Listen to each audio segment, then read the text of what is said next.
Yo guys, what is going on? It is Invin here, and today what I wanted to bring to you guys is a video on the next iteration of the April PTR release patch notes.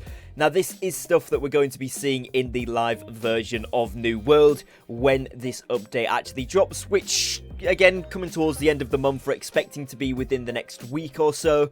So this is pretty soon that we're going to be seeing these sort of changes and balances introduced into the game. Now, again, we've got a big focus here on quality of life and kind of improving the player's experience going through each of the different facets which are in the end game and the leveling process, as well as general playstyles. So overall, moving to a much less contested way to actually do the content and actually just a more straightforward, clear-cut, precision way to get into what you actually want to do in the game, which I think is a great direction. So before we jump into today's video, if you haven't already done so, please do go down below and drop a subscribe to the channel with the notification bell on so that you don't miss out on any New World content or updates, as I do cover everything to do with the game here on the channel with daily uploads. And of course, if you do go on to enjoy the video, don't forget to drop me a like down below, as it massively helps to support my content here on the channel. And without further ado, let's jump into it. So the first thing that they have addressed here is some combat/AI changes, and most predominantly the war changes. Now they've fixed an issue here that could cause a war to not occur if the defending company was abandoned prior to that war. War should now proceed as usual, and the attacking company will have a chance to become the new owner. Now, of course, if the actual company itself disbands, I'm not sure whether it auto-fills the defense side from other players who have signed up, or whether it just automatically gives the attacking company the victory if there is no one there to select a team. That is unclear, but what it does mean is you have a good chance as an attacking company to be able to win that, which is a great addition. They have fixed a bug that allowed players who are removed from a war/invasion to re-sign up for the wrong side, and this was happening within the same faction, so you could actually be a green person in a green versus purple war and sign up for the purple side and see the team, which is obviously not great, because then they can't kind of pull in different players, especially when you've been playing on the same server for a while. You know who's good, who's the best ones, if they've got that squad in, who is helping them, etc. So now that goes back to being a more private thing, which is of course half the fun of going into these battles. Now they've also fixed a bug that prevented players from sometimes being unable to sign up for a war/invasion from the world map as opposed to using the territory board. Of course, this was brought in with the last update and has been a great feature for the most part, but in some instances was not working as intended, so that has now been corrected. And also, opening the scoreboard during the respawn screen can now be closed with the top right close button. You've seen this on a few of my VODs. I've been unable to press the close button and you've had to spam the buttons and stuff again. That is now fixed, which is a great QoL thing. Now they quickly address something on Outpost Rush, which is where they have fixed a situation where attempting to place equipped bound items into Outpost Rush storage could potentially result in the item being permanently destroyed. Very strange thing. I hadn't seen this personally. Nobody that I know from my companies and community have seen this firsthand, thankfully, but that doesn't mean that it wasn't in the game, and clearly some people have experienced this, but that is now disappeared. We've also seen an update here to the damage formulas, whereby weapon damage tooltips now ensure an accounting for elemental perk attribute scaling. In other words, you will see the damage reflections more accurately displayed in those tooltips, so you can see where you're actually going to be getting that damage from and dealing that damage to, so you can take into account elemental resistances, etc. with the build. Now, a few things with perks here. We've seen fixed an issue that allowed Shirking Fortification perk to stack multiple times, allowing up to a 50% fortify. This was very, very strong, and I'm glad that this has been addressed fairly swiftly, as it has been quite a pain in the backside for a lot of us. They've also fixed a bug where swapping bags with the same weight reduction perk could result in weights being continuously reduced. Now, moving on to Refreshing Move here, this was deemed overpowered on a blunderbuss, and as such the faction issue blunderbuss and the Troublemaker and Troublemaker 9000 now have Refreshing instead, and the Pirate's Piece, which is a tier 5, now has Vicious instead of Refreshing Move. So interesting changes here. This doesn't say that you can't roll it through crafts, so it still could be a very, very good thing to have on there, and it's going to be infinitely more valuable if you are unable to get these from drops. However, it is unclear whether they've changed that or not, so I'll have to go into the game and test it once it's released, but for me, it does seem like that is going to be the case. So if you're wanting to make some money, refreshing move blunderbusses could be the way to go.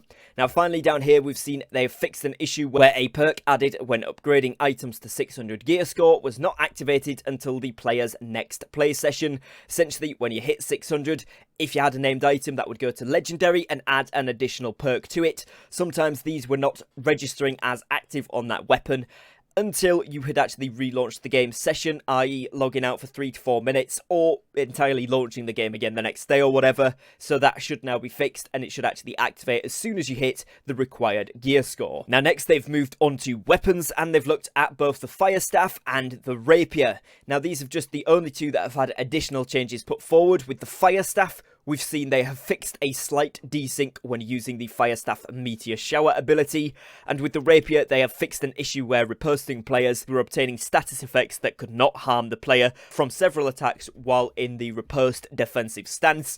So if you thought you should be hitting people with an ability while they had the sword out in front of them in that riposte stance and you weren't getting registration, this could well have been the thing and it was unintentional, so that has now been updated as well. Again, if you're using a rapier, do be aware that you may start to take more damage in that position, which is fairly vulnerable if you're not facing the direction of attack. Next, we're looking at economy and progression.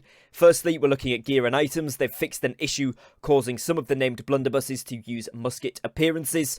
They've also fixed an issue where the chef's armor set was not providing the correct additional items bonus for recovery foods in the cooking section. And they have fixed an issue where consumables or ammo could become unusable after picking them up off the ground. If you accidentally or intentionally discarded these, sometimes when picking them up, you were unable to slot them, so that should now be fixed as well. Now, rewards/loot, we've seen a few changes here. Firstly, they've fixed an issue that was causing the tempestuous caches to sometimes not reward an item and not be consumed. In other words, just didn't work. The next one here, there are some early quest items that will have their rarity classifications changed due to odd interactions with other systems. Although the rarity of these items is changing with this update, they do not lose any perks, attributes or gems. Only the colour rarity will be downgraded. The items will return to green rarity in a future update. So the impacted items are the Watcher's Warding Charm, the Constable's Boar Spear, the Naval Medicine's Chest, the Silken Gloves, the Traveller's Tabard, and the Scorched Breastplate. Now, my opinion on this is that they were interacting incorrectly with some other form of system in the game, and therefore they've had to reduce the rarity so that they didn't cross miscommunication with stuff. We'll see what happens, as it does say that they will be returning to their uncommon or green rarity in a future update as well, so we'll see what happens with those. Now, pretty good update for pretty much everyone in the game. They have raised the base minimum efficiency for a number of gathering tool tiers. Tier 1 has gone from 100 to 200%. Tier 2, 125 to 200%. And they've also increased the maximum capacity. So as you can see there, Tier 2 has gone from a maximum, which was 225% to 350. And now you can see on screen the numbers that are here, and this is across the board. And it does mean that the Tier 4 tools have now gone from a base value minimum of 400 to 450, and a maximum from 550 all the way up to 625. Now, Tier 5 gathering base efficiency has remained the same at 625% speed and above, but of course there isn't a cap on that. It's just however high you can craft the gear score with these, so technically there's a cap, but it's just however high you get that. So it is going to make things a lot faster for everybody gathering throughout the leveling process, and when you do hit the Tier 5 tools, they of course have pretty much stayed the same as we are right now. A few UX, UI and social changes then. General stuff here. Crafting menus have been updated to display the cooldown timer for the recipes that have an active cooldown. They've disabled the ability to drag umbral shards, gems and repair kits directly from storage onto equipped items, and this should prevent instances where upgrading shows you the wrong amount of available shards in certain instances. And they've also added an AFK timer warnings before the player gets AFK kicked in all circumstances. So again, sometimes this wasn't working properly. Now you should actually see that. They've also added a few translation updates as well as some notable fixes here. We've looked at where they've fixed an issue at the start of a new game session where the player's achievements did not load properly. Again, this has been added in. Let's hope that this time it actually works and we don't have to click through all of them. They've also fixed an issue where players could move while accessing storage. That should not be the case, it's just inventory. And a few other things here, mainly pointing out a couple down towards the bottom here, then where they have fixed an issue where being interrupted while interacting with a corrupted pylon would cause the player to be unable to open their inventory until they've relogged. So now we shouldn't have to do that, which is great. Also here, they have fixed an issue with the map where the player were offered to sign up to an invasion before they are allowed to do so. Again, this should now be once the invasion has procced, which is great. A couple of extra things here down the bottom, which are to do with world experience. We've seen some expeditional stuff here, namely on the Tempest Heart. Again, lots of focus on this with it being the brand new one that we've just seen. And we've seen the return to Tempest Heart and face a brand new challenge for end game rewards. Tempest Heart is now part of the weekly expedition mutation rotation. So in other words, we are getting the brand new Tempest Heart mutated version into that rotation. Do remember as well now that we are having double mutations per week,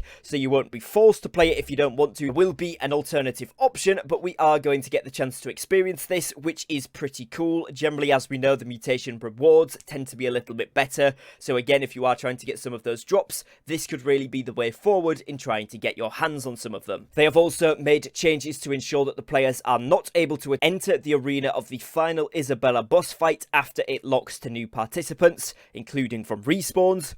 They have fixed additional location where it was possible to avoid damage from the Shartum by going prone. In other words, the cheese strategy has been obliterated, and they have also fixed an issue where healing effects could be gained outside of boss encounter arenas. Again, namely the final Isabella fight, you could stand in the window and heal your team, so it was kind of a safe zone for healers to standing. That has now been, again, obliterated.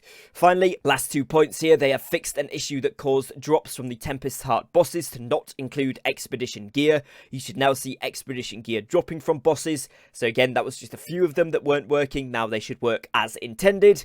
And the final point, which is they have fixed an issue causing the Tempest Heart expedition loot to roll on the wrong perk buckets. You should now see higher rarity loot more frequently with improved perk spread. So again, as intended. Now, a few more changes were made to some of the quests, as well as some more notable fixes down the bottom here, namely that they have fixed missing collision on a number of housing furniture, and also fixed an edge case where if a player left an expedition at the same time that their open world server was crashing, the entire party would unintentionally be ejected from the instance. So there was little weird bugs going on there that have also been fixed up.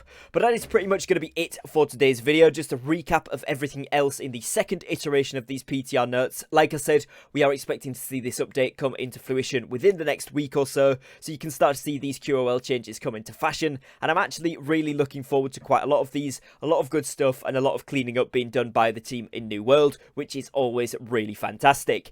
But other than that, guys, that is going to be it for today. So if you did enjoy, don't forget to drop me a like and subscribe, as both of those things massively help to support my content here on the channel. And other than that, as always, thank you very much for your time, thank you for watching, and I will catch you again very, very shortly on a brand new upload. Take care, guys, and peace.